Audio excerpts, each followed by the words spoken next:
तो आपने देखा कि अरबों का व्यापार कर रही है अमेजन हमारे देश में।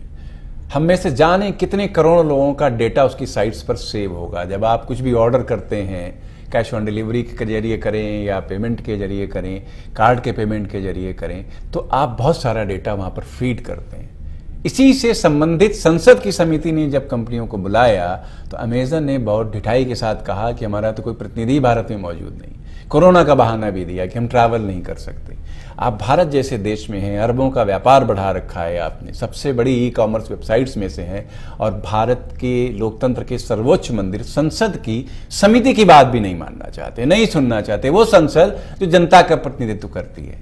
ऐसे में आप समझ सकते हैं कि डेटा कितना महत्वपूर्ण है, डेटा की सुरक्षा कितनी महत्वपूर्ण है, और कंपनियां डेटा को लेकर के कितनी लापरवाही भरी चीजें करती हैं। डेटा ने हमारी जिंदगी आसान की है तो उसे खतरे में भी डाला है। प्राइवेसी पर खतरा हो गया है, किसी को भी हमारी निजी जानकारी मिल सकती है। दुनिया भर में फेसबुक यूजर्स के डेटा लीक को लेकर सवाल बढ़ते जा रहे हैं। अमेरिका की संसद तक में पेशी हो चुकी मार्क जकरबर्ग की। प्रधानमंत्री नरेंद्र मोदी की अध्यक्षता में भी केंद्रीय मंत्रिमंडल ने व्यक्तिगत डेटा संरक्षण विधेयक यानी कि पर्सनल डेटा प्रोटेक्शन बिल 2019 को मंजूरी दी थी। इसी के साथ भारत में डेटा सुरक्षा को लेकर पहले कदम की शुरुआत भी मानी जाती है। लेकिन अब तक विधेयक को इस संसद के समक्ष प्रस्तुत नहीं किया जा सका। डाटा प्रोटेक्शन कानून की मंशा नागरिकों के अपने डाटा पर अधिकारों को साफ करना था। ऐसा इसलिए करना जरूरी है क्योंकि डेटा अब एक अहम कमोडिटी बन चुका है, एक इस्तेमाल की चीज बन चुका है। वर्ल्ड बैंक लोगों के निजी डेटा को अब नए संपत्ति यानी नए रियलिटी सेक्टर में बांट चुका है। मतलब कि अगर किसी बिजनेस से ऐसा डेटा मिलता है तो वो पैसा बनाने के लिए इस्तेमाल किया जा सकता है, एक एसेट के तौर पर इस्तेमाल किया जा सकता है।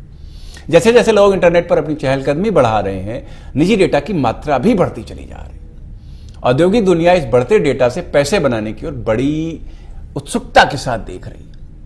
अब आपको दिखाते हैं ये रिपोर्ट कि कैसे डेटा प्रोटेक्शन की जरूरत महसूस की गई और कैसे सरकार ने इस तरफ कदम बढ़ाए।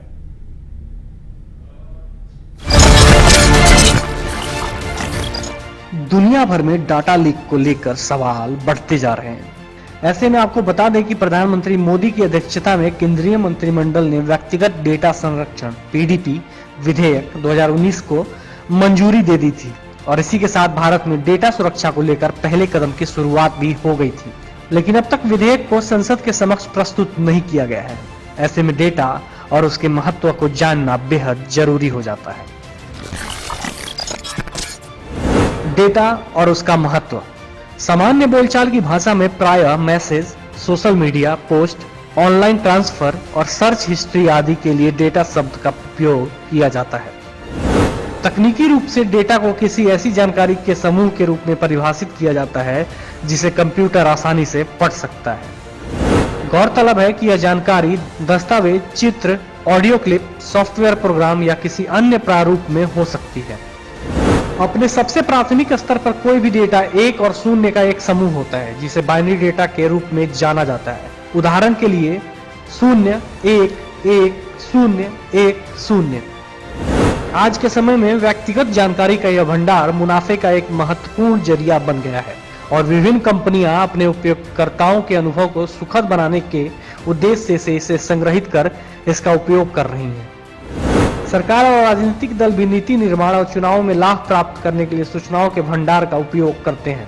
इस परिप्रेक्ष्य में डेटा का महत्व और अधिक बढ़ जाता है। हालांकि यह काफी जोखिमपूर्ण भी होता है, क्योंकि हमारे द्वारा दी गई सूचना एक आभासी पहचान निर्मित करती है, जिसका प्रयोग हमें नुकसान पहुंचाने के लिए भी किया जा सकता है।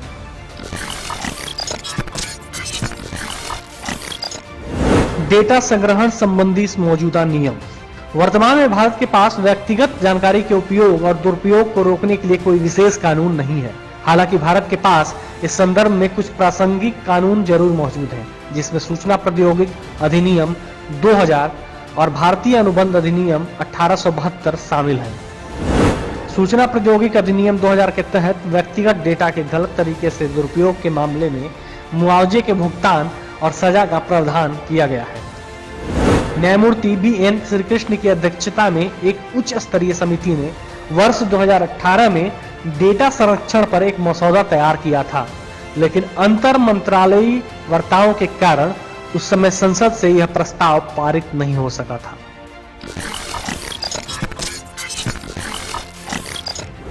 श्री कृष्ण समिति का डेटा संरक्षण मसौदा क्या है?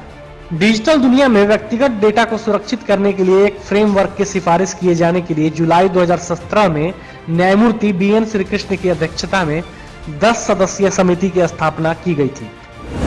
इस मसौदे के तहत वो एंटिटी जो डेटा को एकत्रित और नियंत्रित करती हैं द्वारा लोगों के पर्सनल डेटा की प्रोसेसिंग को रेगुलेट या नियमित करने का प्रयास किया गया था।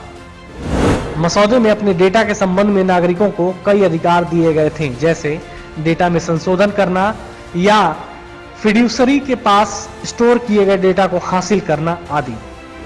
मसौदे के तहत यह प्रावधान किया गया था कि प्रत्येक डेटा फिड्यूसरी को भारत में स्थित सर्वर में सभी पर्सनल और संवेदनशील डेटा की सर्विंग कॉपी रखनी होगी।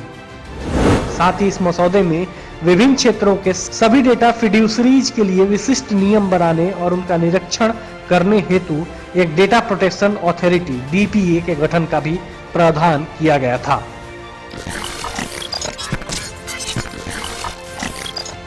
डेटा संरक्षण पीडीपी विधेयक 2019।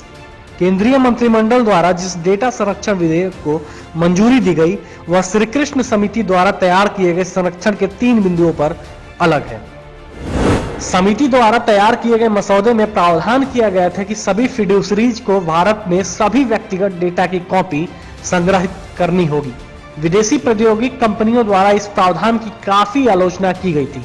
नए विधेयक के तहत इस शर्त को समाप्त कर दिया गया कि केवल विदेश में डेटा ट्रांसफर के लिए सिर्फ व्यक्तिगत सहमति की आवश्यकता है। हालांकि मसौदे के समान ही विधेयक में भी यह प्रावधान है कि संवेदनशील व्यक्तिगत डेटा केवल भारत में संग्रहित किया जाना चाहिए। साथ ही डेटा प्रोटेक्शन एजेंसी डीपीए की स्वीकृति सहित कुछ शर्तों का पालन करने के बाद ही इसे विदेश से प्रसंस्कृत किया जा सकेगा। विधेयक के अनुसार फिड्यूसरीज के लिए यह अनिवार्य किया गया कि वे सरकार को आवश्यकता अनुसार गैर व्यक्तिगत डेटा प्रदान करें। गौरतलब है कि समिति द्वारा तैयार मसौदा इस प्रकार के डेटा पर लागू नहीं होता। इस विधेयक में सोशल मीडिया कंपनियों के लिए अनिवार्य किया गया है कि वे अपने स्वयं के यूजर वेरिफिकेशन मैकेनिज्म को विकसित करें, जबकि पिछले मसौदे में ऐसा कोई प्रावधान नहीं था।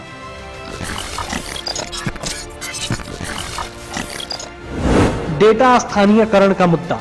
डेटा स्थानीयकरण का अर्थ है भारतीय नागरिकों से संबंधित जानकारी या सूचनाओं को भारत में ही प्रसंस्कृत और संचित किया जाएगा।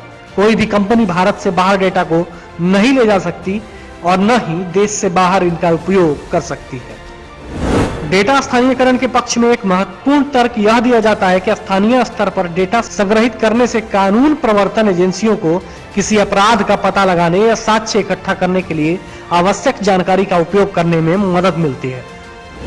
समय के साथ बढ़ती प्रौद्योगिकी प्रासंगिकता द्वारा अपराधों को समाप्त करने में महत्वपूर्ण भूमिका अदा करेगी।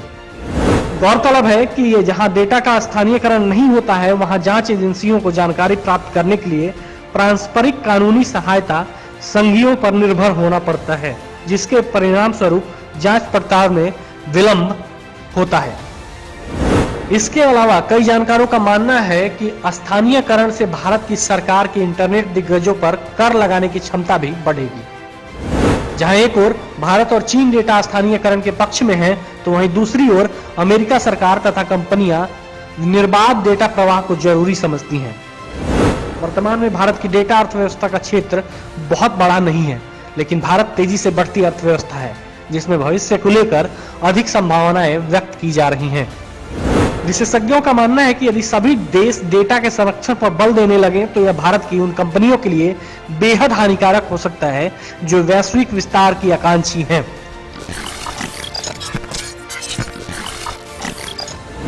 डेटा संरक्षण विधेयक संबंधी मुद्दे। नागरिक समाज संगठनों और सामाजिक कार्यकर्ताओं ने विधेयक में सरकार को दिए गए अपवादों की आलोचना की है। उनका कहना है कि इससे सरकार को अपने नागरिकों पर निगरानी रखने की अनुमति प्राप्त होती है। कई जानकार डेटा संरक्षण विधेयक को दोधारी तलवार की संज्ञा दे रहे हैं, जिसमें एक तो भारतीयों के डेटा को सुरक्षित रखने की बात की गई है, वहीं दूसरी ओर यह केंद्र सरकार को रियायत देकर नागरिकों की निगरानी करने की मंजूरी देता है। साथ ही कई विशेषज्ञ यह भी मान रहे हैं कि सिर्फ डेटा स्थानीयकरण के माध्यम से ही डेटा सुरक्षा सुनिश्चित नहीं की जा सकती है।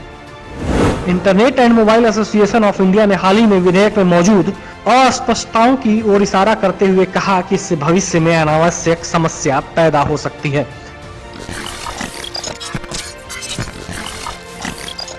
इसी तरह की चिंता कई नागरिक समाज संगठनों और सामाजिक कार्यकर्ताओं ने भी जाहिर की है। ऐसे में जरूरी है कि इस कानून को पारित करने से पहले सभी हितधारकों से विमर्श कर विधेयक में व्याप्त कमियों को दूर किया जाए।